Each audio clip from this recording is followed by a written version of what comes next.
Ever feel like you're right in the middle of history, watching it unfold?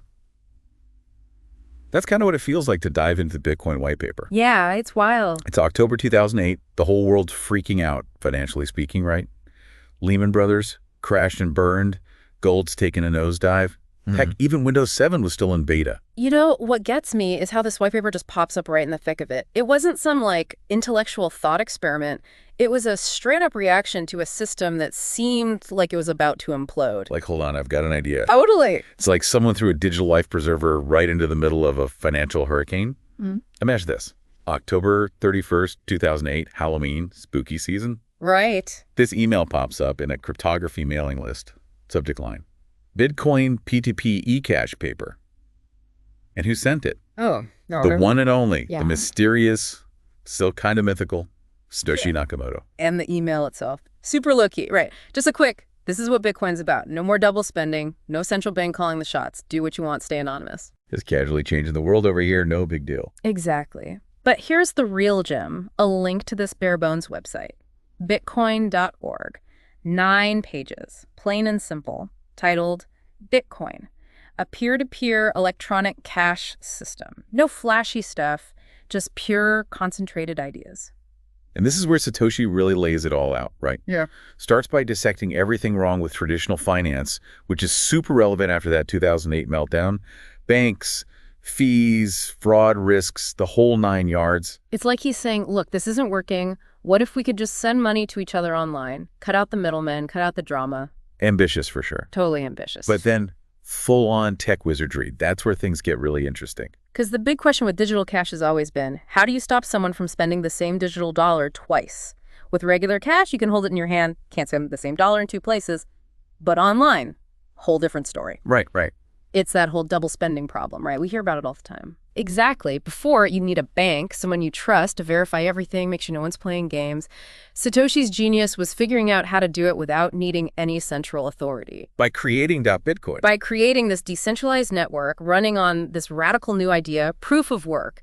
Imagine this digital ledger open for everyone on the network to see. That's the blockchain. Now, to add a transaction to this ledger, someone has to solve this crazy hard math problem. Like a massive Sudoku puzzle, only way more difficult. Computationally difficult, yeah, but easy to verify once it's done. Ah, okay. And the first one to crack the code gets to add their block of transactions to the chain, and they get rewarded with brand new Bitcoin.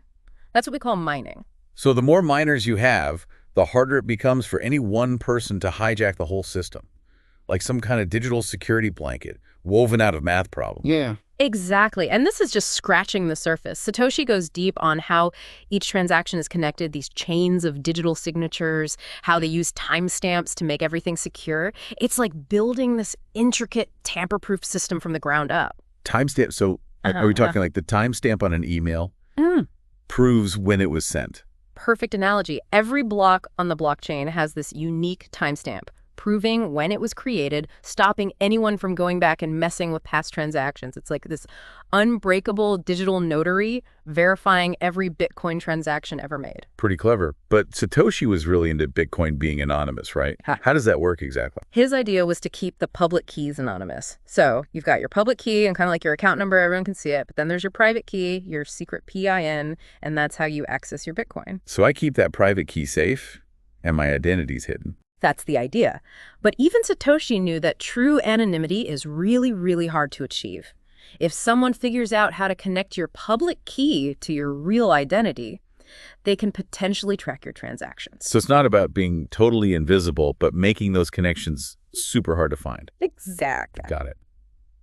What else did Satoshi cover in this white paper? So we've got this blockchain, miners racing to solve these math problems, adding their blocks, right?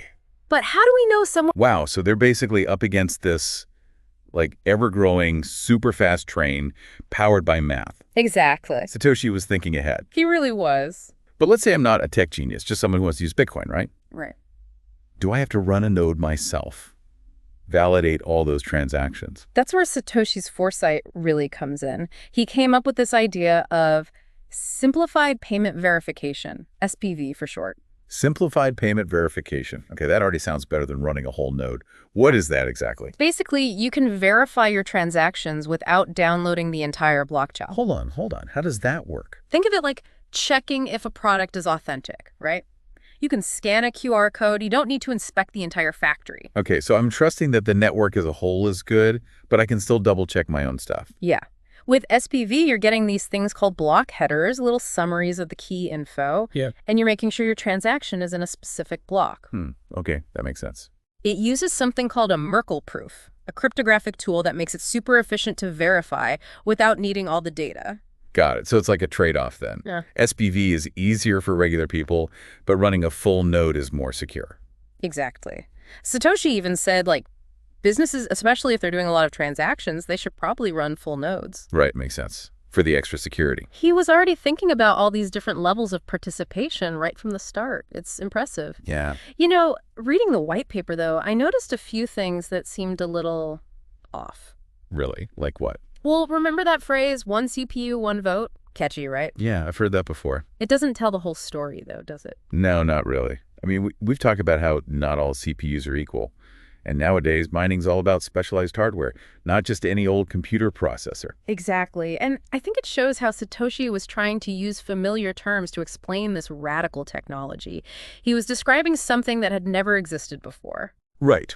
Trying to make it understandable. Exactly. And sometimes the analogies, they didn't quite fit. It's like trying to explain the internet with terms from, like, newspapers or something. Exactly. But he nailed the core concept. Well, absolutely. And one thing I found interesting was how he talked about the economics of mining. Like, how do people actually make money from Bitcoin? Right. So there are two main ways: block rewards and transaction fees. Okay, so block rewards are like, you solve the problem, you add the block, and you get some Bitcoin. Exactly. Freshly minted Bitcoin. It's the reward for securing the network. Especially in the early days, that was a big incentive for miners. The digital gold rush. Exactly. But Satoshi also envisioned a future where transaction fees would become more and more important. Transaction fees. So like a small percentage of each transaction goes to the miners. You got it. The idea is, as Bitcoin grows and that block reward decreases, it halves about every 4 years, those fees become the main way miners get paid. Makes sense. Yeah. Keeps things sustainable. But doesn't that kind of defeat the purpose? Like, we're trying to get rid of middlemen, and now miners are the new middlemen. It's a common question. But remember how we talked about the longest chain and how it keeps everything honest? Yeah. Even if a miner wanted to be dishonest, it'd be almost impossible. They'd need to control, like, more than half the network's computing power to change the rules. Right. Satoshi argued that because of that, it's actually in a miner's best interest to play by the rules. They make way more money by being honest. It's like this self-regulating system. Super interesting. It is, but we also have to be real.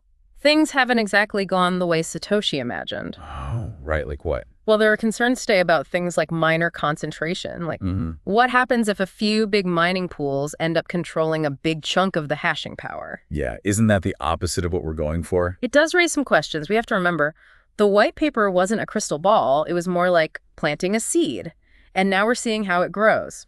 And sometimes things grow in unexpected ways. Exactly. And that comes with opportunities and challenges. So even though it's tech, it's also about the people, right? The incentives. It's all connected. It's always evolving. It is a living protocol, constantly adapting, being shaped by the people using it. So it sounds like getting Bitcoin isn't about treating the white paper like some kind of holy scripture, right? It's more about seeing it as the start of this whole living, breathing thing. Yeah, it's like, remember those old hand-drawn maps? And then you compare that to a modern city with all its roads and buildings. Both are valuable, but in totally different ways. I like that analogy. But it does make you wonder, if Bitcoin's always changing, how much can it really change? Like, is there a point where it becomes something totally different from what Satoshi envisioned? That's the billion-dollar question, right? And honestly, there's no easy answer. But here's the thing. Bitcoin's code is open source. Anyone, and I mean anyone, can look at it, suggest changes, even create entirely new versions of it. Those forks we talked about. Right. But if anyone can change it, how do we keep it from becoming like a free-for-all? Good question. It all comes down to consensus. If someone wants to make a change, it has to be a clear improvement, And it can't break everything else. It's like this ongoing, massive conversation. Where everyone's got an opinion. Exactly. But only the really good ideas, the ones everyone agrees on, actually get implemented. So it's less about following strict rules and more about, like, finding the best way forward as a community. Exactly. And that's what makes Bitcoin so cool. It's not just about the tech, it's about the shared belief in these principles. Decentralization, security, transparency.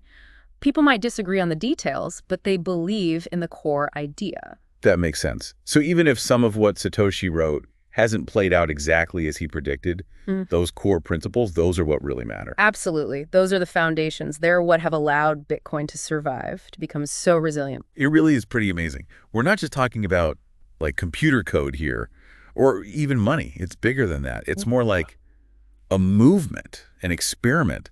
And it all started with this 9-page document. It all started with an idea. It's really quite something. It really is. So for everyone listening, trying to wrap their heads around all of this, what's the one thing we should take away from this deep dive? If we only remember one thing about the Bitcoin white paper, what should it be? That's a good question. I think it's this. The white paper was the beginning, but the story of Bitcoin, it's still being written. Yeah. And everyone involved, whether you're coding or investing or just learning about it, you're part of that story. Wow. That's a pretty powerful thought. We're not just watching, we're actually part of it. Exactly. The more we understand where it all came from, the better we can understand what it is now and what it can be in the future. That's a great point. Well, this has been an incredible journey. From those early days back in '08 to where we are today, it's clear that Bitcoin is something really special. For sure. It shows you the power of ideas, the power of imagination. Speaking of imagination, we've got one last thought for everyone listening. Something to think about as you keep learning about Bitcoin. All right. What is it? We've talked a lot about how Bitcoin has changed since 2008, right? But what if we looked at it the other way around? Go back and read the white paper, but this time, pay attention to what hasn't changed. Right. What stayed the same all this time. I like it. Makes you think. What does that tell us about what Bitcoin might be like 10 years from now, 20 years? Even longer. It's been great diving into this with you. My pleasure. Until next time, everyone, keep exploring, keep asking questions, and most importantly, keep learning.